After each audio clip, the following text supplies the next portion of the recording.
everyone, and welcome to our masterclass on building stakeholder alignment. Stakeholder alignment is one of the best predictors of a success for your marketplace project. And in today's session, you'll learn the change management strategies that have helped hundreds of our platform pioneers engage stakeholders and ensure their support. I'll start things off with an introduction of your host today. Cecilia Debris is a client success team lead at Miracle, where she manages a team of marketplace experts in charge of B2C strategic accounts.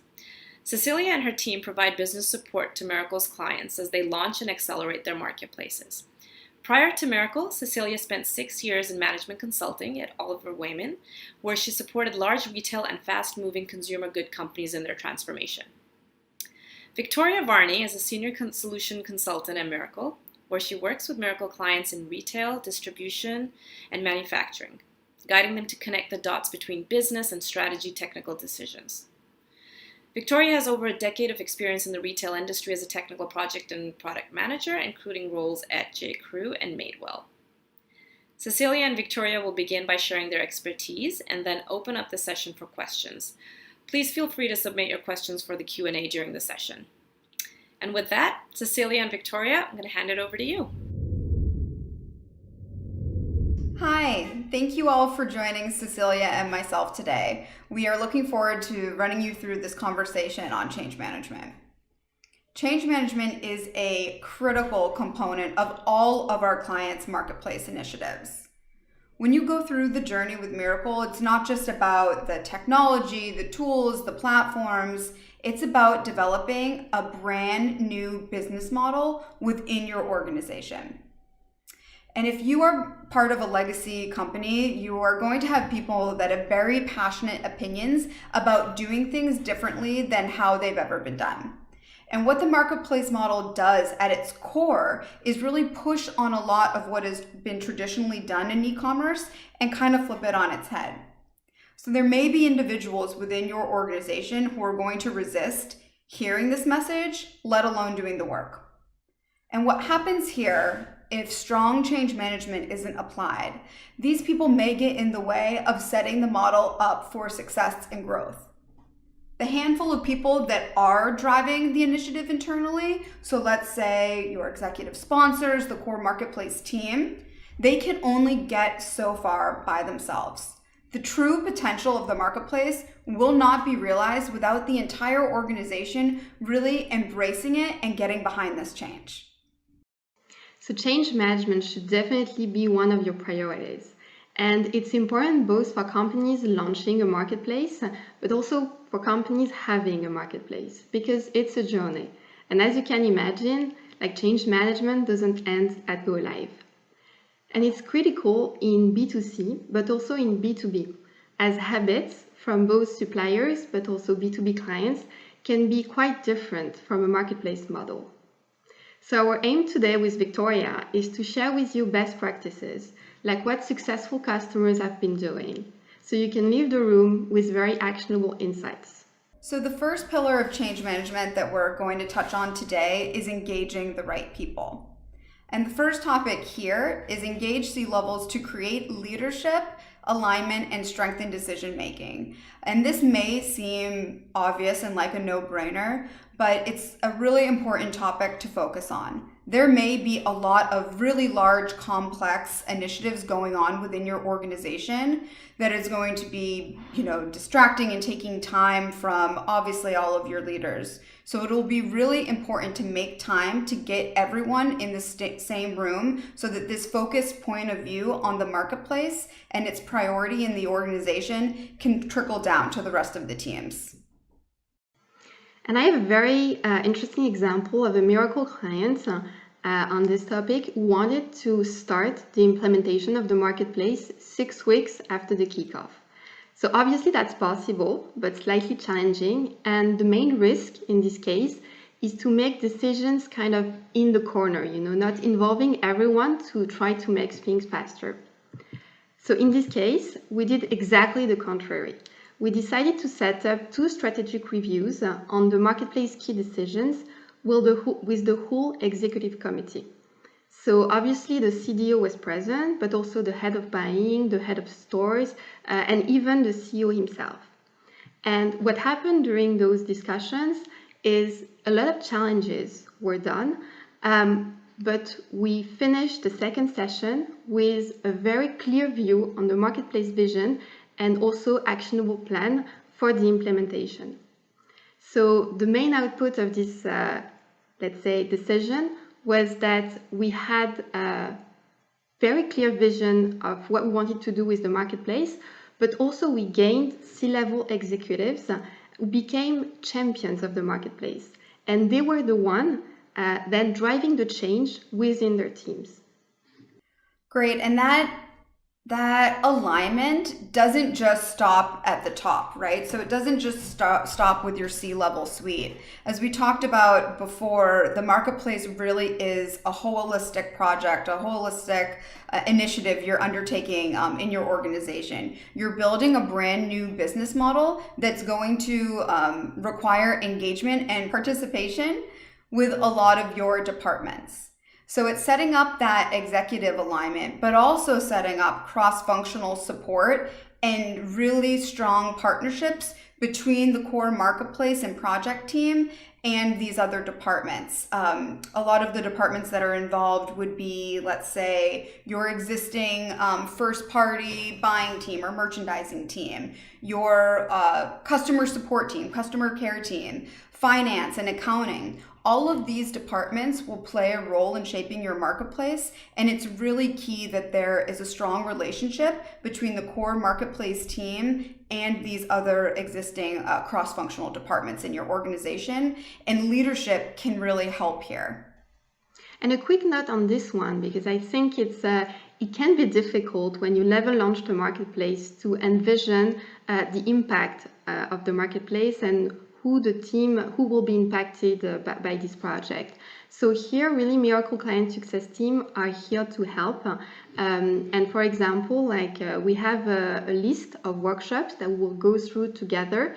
And in these workshops, we identify the people that need to be around the table. So we give you those insights and we, let's say, drive you towards during the project. Yeah, and we really can't close the topic of engaging the right people without talking about those resistors in the organization, right? And we're really going to want to make a conscious effort to bring these people to the table. And that's going to start with one, after we've identified those teams that are going to be impacted, as Cecilia mentioned, we're also going to want to identify specific people within those departments who may be those resistors to change. The natural reaction here is to, maybe not include them in some of these meetings and these decisions because it may be easier to move through this, without their participation. But what you should actually really do here is lean into that. Identify who these people are and then seek them out and to have one-on-one conversations to make sure that they feel like they are being seen and heard and that they do have a seat in the table in shaping your marketplace. I have a specific example here. Before my time at Miracle, I was actually running a really complex project for a legacy retailer that was going to require a lot of change. And there was a specific team that needed to be involved, and a woman on that team, let's call her Kelly, and she was known to be a resistor. She was very vocal in other projects whenever change came up, whenever there was anything that impacted her team. She was known to, really derail and blow up scope. And to be honest, I was always terrified of having to work with her. But so much was at stake with this project. So I actually sought her out and we went out for coffee and just had a chat about the change that was coming and that I was really going to need her partnership. She was the expert in this area, I wasn't, and I was really going to need her insights to make sure that the right decisions were being made and that roadblocks, that she could see that I couldn't, she was able to voice them and really help me move through those. And it ended up being a great success, and her partnership was key, and she ended up, really feeling like she was a part of the marketplace project. So a second very important pillar on change management is being transparent to the whole organization. So first, obviously, during your marketplace project phase, that's a critical time to embrace change and to offer visibility to the marketplace project at the company level. And I have a very compelling example on this one of a miracle client who decided to introduce and dedicate a slot in each company keynote to the marketplace. So the marketplace team was presenting a project status update, sharing very transparently where they were, what was left to be done. And at the end of the session, there was an open Q&A so that all employees could ask questions, and very naive one or much more concrete and difficult one, but it enabled a lot of transparency and actually valued the marketplace project really at the company level. Yeah, and I think that's a really important point, and I think it's natural for us to kind of want to go through this design and project phase again, maybe in a silo. It may look like you can move quicker and faster by making these decisions and building without so many people involved. But you really want to break through that. You want to break down those silos and do exactly what Cecilia was saying. Interact with other teams throughout your project phase and get feedback and bring people along the journey. So you're really ensuring that transparency for the marketplace within the organization. And a second time, very important one where you want to communicate and make the marketplace transparent is at the launch, obviously. As Victoria said in the intro, it's a huge project. And so launching a marketplace is a huge milestone for your company. And also a very important effort from many different teams, not only the marketplace team. So you really want to communicate on the launch and you want to celebrate it. And I really like the example of a client who decided to organize a corporate event in the headquarters to actually celebrate the launch. So the MP team, the marketplace team, was organizing but also animating the session. And the idea was that there were different tables with different games. So it was in the headquarters. And the games, the objective was to, guess key figures around the marketplace launch, like the number of sellers, for example. Also key elements of the strategy, like the new categories that we're going to launch with the marketplace. And the feedback on this event was excellent. The people who participated in the event felt like first there was a true celebration, and that was normal because it was a great event and milestone for the company. And the second thing that was very important is that nothing was hidden. They felt like they had the visibility on what was the marketplace and everything that it entails and the impact for the company. Right. So if you've been communicating along the way, right, during the project phase and then this, celebration at go live, the communication won't stop there, right? Once you're live, you really want to keep that momentum going and make sure that you're communicating all of the successes of the marketplace after that launch. And this can kind of be broken up into two different flavors. One is really easy and quick communications, just little updates that take maybe no more than 5 minutes to put together, something that maybe the marketplace manager can get out to the larger organization and include some KPIs like how many sellers launched that week, how many offers launched that week, how many offers in total are now up on the marketplace. Those are really exciting tidbits to share with the rest of the organization. And also a really kind of interesting example from J.Crew, the marketplace team there, post go live, they created this huge marketplace poster. There was a huge pillar in their work area, and they created this poster where every week they were updating it with the number of sellers that were live. And it was extremely visible because of how the team's workspace was positioned. Everyone saw it walking by, whether it was C-level executives or just other people from the organization, and it always spurred a lot of really fun conversation. The other kind of flavor to live communications will be more regular and formal updates, and you can set this up in, a quarterly review cadence. And this will be really important to analyze not only the marketplace business, but also the impacts on your existing business. And this is a great time to circle back with those executives that may have been involved in the earlier days of launching the marketplace, but now are back to working on other projects. It's great to bring them back in and keep them updated on exactly what's going on with the marketplace. And this is also a place where Miracle really helps out in scheduling and building these quarterly executive reviews of the marketplace. So Victoria and I would like to close this session with two final messages. The first one is that change management is not a one and done. Change is constant, as you need to keep adapting to trends, to change in organizations, and even to global unexpected crises. So change management should start at the beginning and during your marketplace project, but it should not end, and it should stay a very high priority. And the other aspect here, I think that we've addressed during this time with you, is that change management is very complex. And it's important to know that the Miracle Client Success Team is here to support you in this. The Miracle Client Success Team has a really robust strategic workshop module that we adapt to help guide your business and go through these various topics with you and help guide you in having all of these conversations internally at your organization. So we thank you so much for all of your time today. And really remember, with change management, it's all about engaging the right people, being transparent, and make sure that you're really leveraging the Miracle Client Success Team as we embark on this journey together. So great, thank you. And let's open it up to questions now.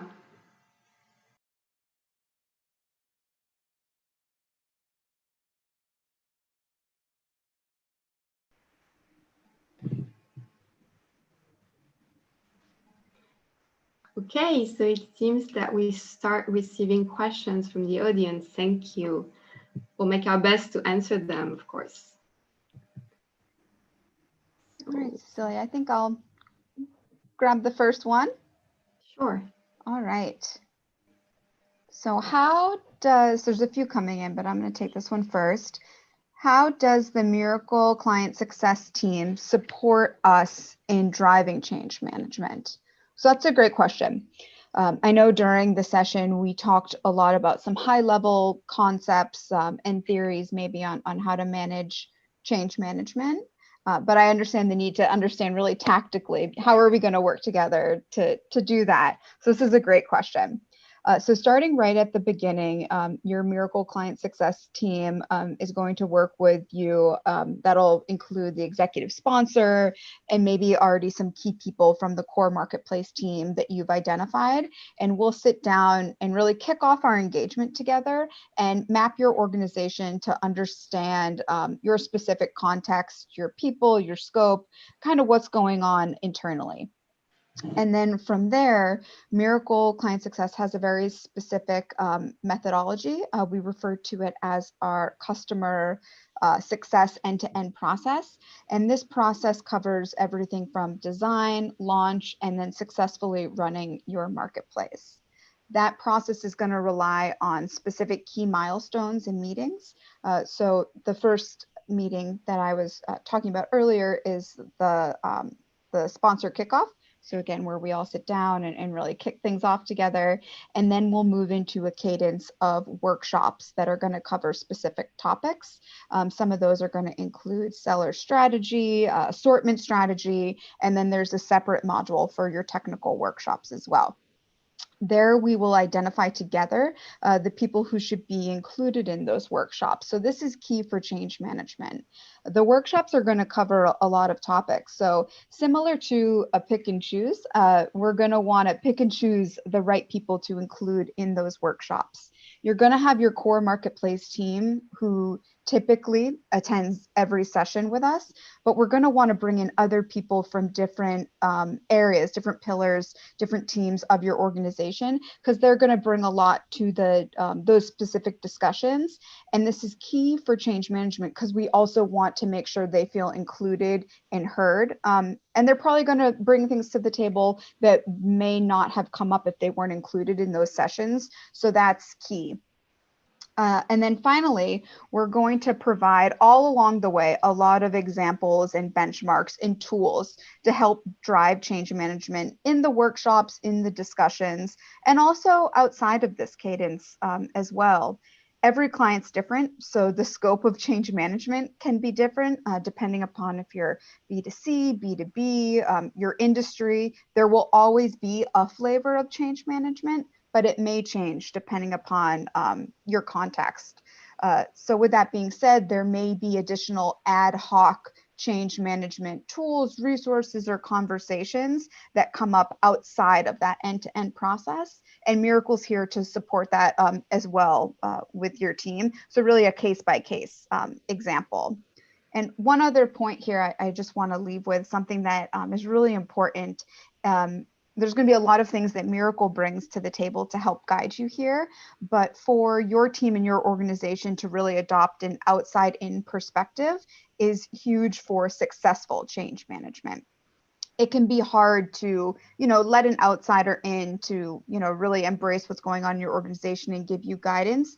But that's going to be key to really, open up those boundaries to be able to get this guidance, get this advice, and then apply it internally. I think our most successful organizations that have adopted their marketplace model successfully and managed change well have really been able to embrace that. That was a very comprehensive answer. The only thing maybe I would add is the importance of having some validation meetings, also because making sure that everyone's aligned is so key in change management, because sometimes you do a workshop, at the end you feel like everyone's aligned, but actually it's not really. It's not really the case. So we also help in cadencing, as Victoria was saying, the project with those key meetings, making sure that all key decisions are being validated with sponsors, with the marketplace team and the teams impacted. Yeah, that's a great point. Very important. I actually chose another question, but others are coming, so we'll make our best to answer them all. So within your clients, who best manage change management and how did they do? So I like this question, even if obviously we won't share names. But what's important here is first, during the presentations, we try to give you a lot of examples of companies and how they concretely dealt with change management. And of course, those are best practices that we picked and that could be replicable for sure. But if I had to choose one client, I would choose a B2C brand that's actually in project but should soon launch. And I would like to highlight 4 or 5 points on why they were so good on change management. I think the first point would be the sponsors. So obviously the CDO was sponsored, but also the CEO was involved in case there were arbitrage to be made or decisions to be made across e-com and other departments. So super useful, of course. They had from the beginning a very clear vision of the strategy they wanted to have for the marketplace. And so they were able to share it company-wide. So they were very transparent all along the project on what they wanted to achieve with the marketplace and how was going the project, and even sharing some of the challenges that the team had. And maybe a last point would be that, exactly as Victoria mentioned before, the right people were involved in the project. So we managed to get alignment from the buying team, from the offer team, from the marketing, from the client service, of course. So really all teams that were going to be impacted by the marketplace were involved at some point of the project. Inputs were taken, decisions were made with them. And in the end, I believe that the success of the marketplace team was obviously the success of almost the whole company. That's great. And it's really great when the whole company can feel that success too, right? And not just that particular team, because you've gone through this really, significant change within your company. And it's great when you can bring others along that journey. Exactly. Yeah. Okay. I'll take the next one here, Cecilia. So the question is, how can we balance between being transparent and onboarding all stakeholders without slowing down the process towards launch? This is an awesome question. So thank you for submitting this. I'm going to answer it a couple of different ways. One, I think, is going back to the Miracle methodology, the customer success end-to-end process that I was talking about earlier. So this is designed by Miracle very strategically. So there's a specific cadence to, again, kick you off and get alignment through the design process, through the build process, and then as you're in the run phase. And there's specific milestones there where your Miracle team is going to partner with you to design those meetings to ensure that the right stakeholders are included. So by design, that transparency will be built in as long as we're pulling the right people in, and it's all designed to keep you on track for launch, right? So those milestones are really key. And as Cecilia was talking about, making sure that there's those validation points as well, that, not only was the message delivered, but also heard, and then, validating that alignment, all keeping, all efforts and energy focused towards launch. So that's, a best case scenario, right? We're using the end-to-end process perfectly. We have the right stakeholders. We're having great conversations.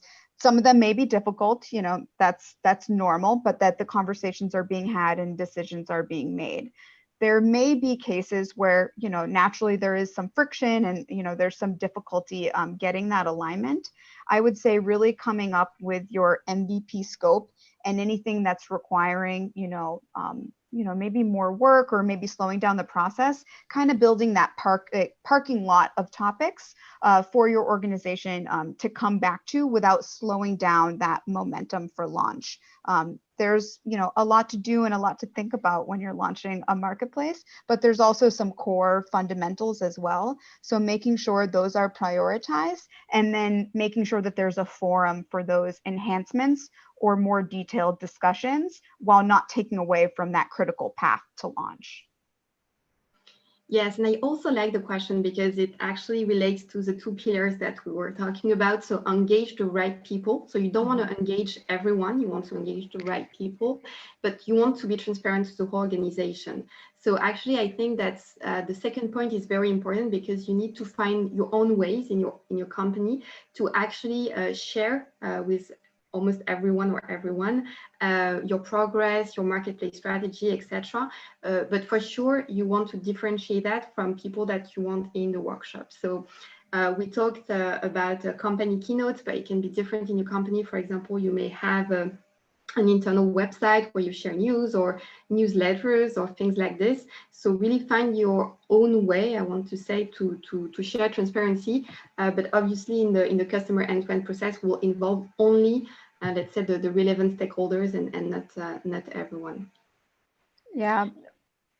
Do you want to take the next one, Cecilia? Yeah, actually, I spotted one that I really like around B2B, because it's true that we talked a lot about B2C.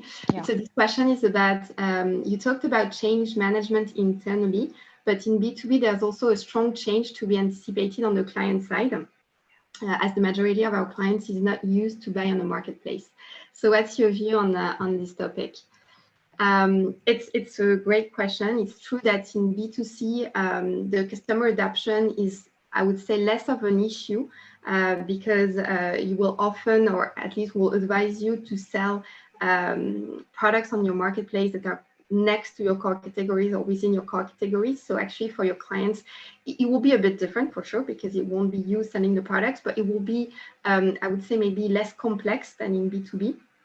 So actually in B2B, we at Miracle, we developed a concept, which is the MVE, but which has a very concrete content, which is the minimum viable ecosystem to start successfully your project. So it means that basically you need to include both your sellers and your clients in the launch of your marketplace to make sure that it's successful.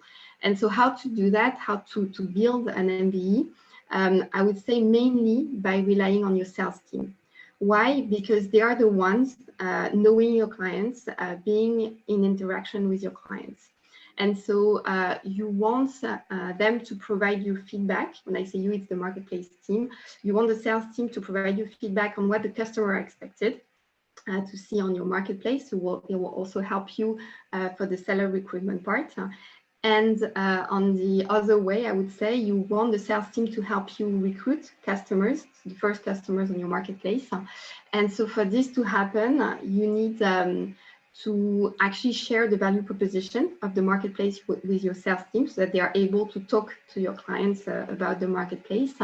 And you also need, and that is very important and sometimes forgotten, you need to incentivize the sales team on the marketplace, because they shouldn't see the marketplace, as a cannibalization channel for the sales. And maybe a last point on this one, on top of the relying on the sales team, it's very important to anticipate a dedicated team to onboard clients. So of course you can rely on your sales team, but at the start of the project, you really want to make sure you have a substantial number of customers on your platform. And so really the advice is to not underestimate the workload, and so to have people dedicated to that. I love that MVE. That's great. And yeah, that really makes sense, because for B2B, you really may be encountering a net new way for your customers to be purchasing with you. So yeah, that makes a lot of sense. Okay. All right, so the next one I'll take is, in your experience, what are the main roadblocks we face in change management? What to expect? Okay, so definitely a great question, really broad. As Cecilia was just talking about B2B, and I've been talking a little bit more about B2C, but I think something that kind of embraces, again, any industry, any vertical, is that marketplace is really a new business model. And with that, it's going to bring new processes and require an openness to change. So I already touched on this a little bit, but really within your organization, really fostering that openness to change. You'll see that the way a marketplace works and some of the fundamentals may challenge a lot of existing beliefs that many people in your organization have, and rightly so. Some of those processes and strategies have been successful for many years.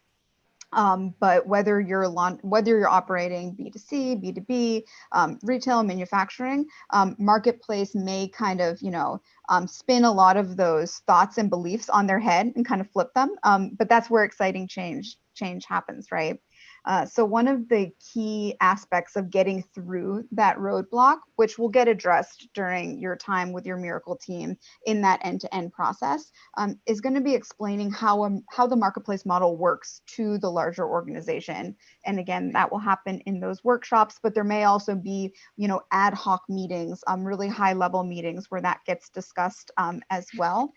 And a key sub point within this topic is to explain the difference within your existing business model and the marketplace model, and how they're going to work together and complement each other. And then also driving home the key success factors for your marketplace.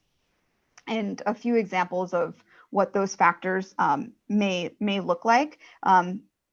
Will also be really important to helping your org really visualize the marketplace and embrace it, are going to be things that may be net new to them.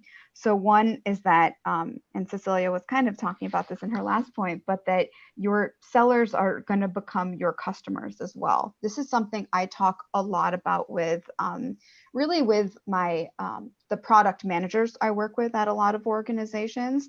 They become so obsessed with the customer experience and what that looks like on the site and that journey.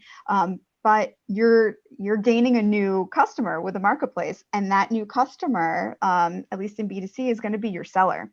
So they are a critical part in this relationship, and it's really important that you build a great experience for your seller as well. So that can be a new concept that's going to be really key for your organization to embrace, to set up the marketplace model for success. And another kind of big aspect that comes up often is being open to opening up your core business, so your core categories, to marketplace sellers.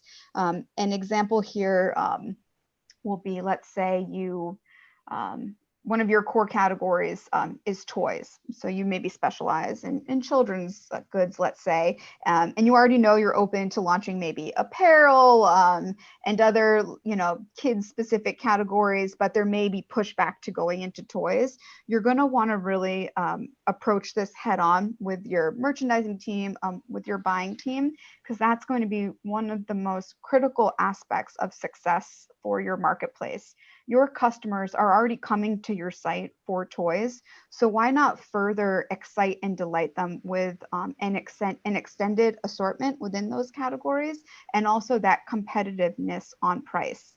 We all know, it's really easy for customers to competitively shop today. It's very easy to find the best price just by Googling something.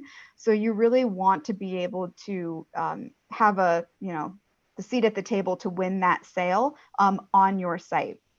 So really thinking about it less as cannibalization, less as marketplace versus first party, and more about winning that sale, the right to win that sale on your site. That can also be something that takes your teams a little bit of time to grasp, but is going to be critical for the success of the marketplace. And with that, I was going to say, yeah, go ahead. Yeah, so there's a lot of, existing processes that may be embedded within your company, and you're going to be working with Miracle and getting access to this great technology, but it's more than that. It's really important to remember that it's not just the technology, because new technology plus old processes is just going to equal expensive old processes. You may have heard that phrase before, but it's really true. The marketplace is a business project complemented with the amazing Miracle technology. No, I just wanted before to add to reflect on what a customer shared with me once. He was a head of e-commerce, and he told me, wow, everything you're telling me is so counterintuitive for my team, so please help me in delivering the different messages and giving examples. And so I think that's also where we can help at Miracle. Is we've seen so many marketplaces launch, and we've seen so many of this counterintuitiveness within the teams that we know actually where to insist. We know which examples we should bring to your team and bring to your company to help do this change management. So 100% aligned with the counterintuitive part, and that's also here that we can help. So I wanted to take a question, I guess, from a physical retailer so currently which is live. So faced some resistance from the stores when launching the marketplace. So the question is, how could we better onboard the stores so they feel part of the project and even promote the marketplace? So that's, of course, a great question because you want all parts of your company supporting the marketplace, and especially the people in contact with your clients. And so those people can be your sales force and people in your stores, obviously. And so here I would distinguish two pieces of advice. The first one would be really highlight what's in for the company with the marketplace, so the overall view, and then what's in specifically for the stores. So what's in for the company, obviously it relates to everything we said before. So you want to make sure you have a clear strategy to share. Also KPIs. So what are the benefits that you expect from the marketplace, also in terms of numbers? And so that should help a lot, drive the change and really make it transparent to everyone in the organization about why you're launching a marketplace. And then I would say equally importantly, what's in for the stores themselves. And here I would say that I have two examples in mind. The first one, of course, is incentives. So you want to make sure that some of the marketplace revenues are coming back to the stores. So it can be a percentage of the GMV, a percentage of commissions. And the second piece of advice would be to implement click and collect. So having your marketplace product delivered into your stores, because then you will be able to drive traffic in stores, and people obviously who come to your stores to get their marketplace products will tend also to buy in the stores. So some of our clients launched it, and the feedback from the stores were excellent. And with the rise of curbside pickup because of the pandemic, more important than ever. You're right, exactly. Yeah. Okay, let me see. I'll take the next one. You've talked a lot about specific change management tools. Can you share a tool that has been successful with some of your past clients? Yeah, great question. Again, love the specifics and actually giving examples of some of the tools that we've come up with. I have a good one that's coming to mind. And this was something that we did ad hoc. So it wasn't part of, the normal end-to-end client success process. So I think this is a great example. But for a specific client, one of the senior merchandising executives was really aligned with Marketplace. So they're not part of the core Marketplace team, but they were partnering really well with the executive sponsor. Strategy was aligned. So everything, was looking really good in terms of the alliance between the digital merch teams and the Marketplace teams. But what we found was that that alignment was not trickling down to middle management or to the operational team. And the core Marketplace team was actually running into friction when they were onboarding sellers, working with the digital merch team. So, actually getting products up on the site and getting them visible, which is going to be crucial for success. So they came to us asking for help, how to drive that alignment, kind of what we could do. And this was also during the pandemic. So everyone's remote, right? So a little harder to meet in person and have those conversations. So what we did was work with that team to structure an internal memo to kind of hit some of these topics and drive alignment. What we included was the first part was explaining how the Marketplace fit into the larger strategy. So again, Cecilia mentioned it before when we were talking about pulling in specific people to the workshops, but there may be times where you need to communicate, more broadly besides the key stakeholders you bring in, but making sure maybe org-wide, in this example, in the merchandising org, making sure org-wide all the way down, to all the teams that they're hearing this message. So we crafted a statement around that. The next point of this memo was we explained the incentives for the merchandising team. So the Marketplace KPIs really roll up into their universal KPIs. So making sure that that was well understood, that it's in their best interest to make sure that the Marketplace is succeeding within their channels. The third part, which is really important, is how to work together. So how is the digital merchandising team going to work with the Marketplace team? And we laid out some points there in terms of high level responsibilities for those teams in the digital merch org. And this was going to be tied to the Marketplace KPIs as well. And some really great things came out of that. It set up a great cadence of meetings between these teams that weren't really participating with the Marketplace teams.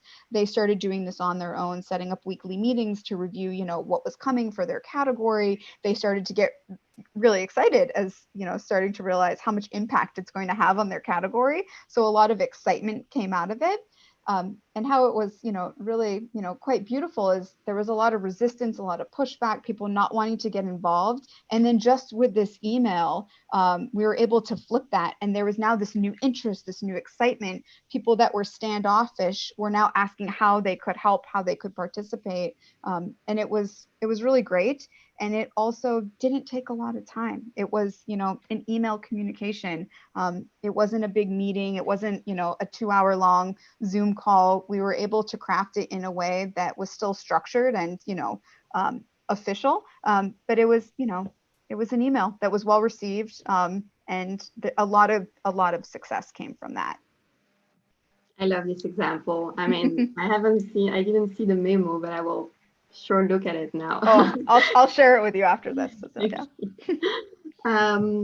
Okay, I saw a question. I was not sure I was going to answer it, but actually I think it's good. It's did one of your clients did one of your clients, sorry, not manage change enough? And so what was the impact? So like for the best practices, we won't share names, but I can describe you the example and also what we did. So the example is a client, sorry, who really started the marketplace as a tech project. So only, I mean, the tech teams were involved in the project, and the digital team as a whole considered it as an extension actually of the website and a tech extension. And so the Miracle team had no business counterpart in the project. And so the start of the project was very painful for Miracle, but mainly for the client team, because actually the tech team didn't have any clear decision on the business. So they didn't really know what to do, to be fully honest. They didn't have any specific targets in terms of timing also. So very difficult to organize also based on the different tasks that they needed to do. So all lights were red on the project, as you can imagine. And here is the CTO who was super helpful. So with the Miracle team, we decided to manage an escalation to the company board with this CTO. We explained the context, the risks, obviously very high. And the company board really got it almost in an instant and named the business sponsor for the project. And so what we did was redo the project from the start with this person, define with him a planning, different streams, and who should be the owner of the stream. So we didn't have a marketplace manager, so it was a bit difficult. The business sponsor was also the manager of the project, but really helped tell us who we should contact in the company to actually get things going. And so in this case, it ended very well. So we're able to go through, even if it was not a straight road, let's say, but we're able to go through the project. Of course, we lost a few months, but what I wanted to highlight is also the pain for the tech team, because actually this team had to redo a lot of work that they had already got into. So obviously months lost, but also like rework that was, I mean, that could have been avoided. Yeah, I have a little note there too. I recently was working with a client who was the kind of opposite of this example that you're giving. They had extremely tight business strategy. Everything was really worked on ahead of time before the development sprints started. So because of that clarity from the business to the dev team, to the technology team, there was, not a lot of ambiguity about what the goal was. They knew exactly what the business wanted and what to do. I'm still not sure if it's a record yet, but maybe a record launch. And I really tie that to that alignment, because the business already knew what they needed. So there was, that clear direction and clear strategy, and it helped. Obviously, it helps so much. And as you were saying, I mean, in my case, like we lost a few months, and in your case, I'm sure that it helped accelerate the project. That's for sure. Yeah. So I don't see any other question coming in. So I think that hopefully we answered correctly to your different questions. Of course, you can have questions coming in like in the coming days. So please feel free to contact us. We won't disappear, and we'll be super happy to answer other questions. And with that, we'll leave you for the day. Bye, everyone. Bye.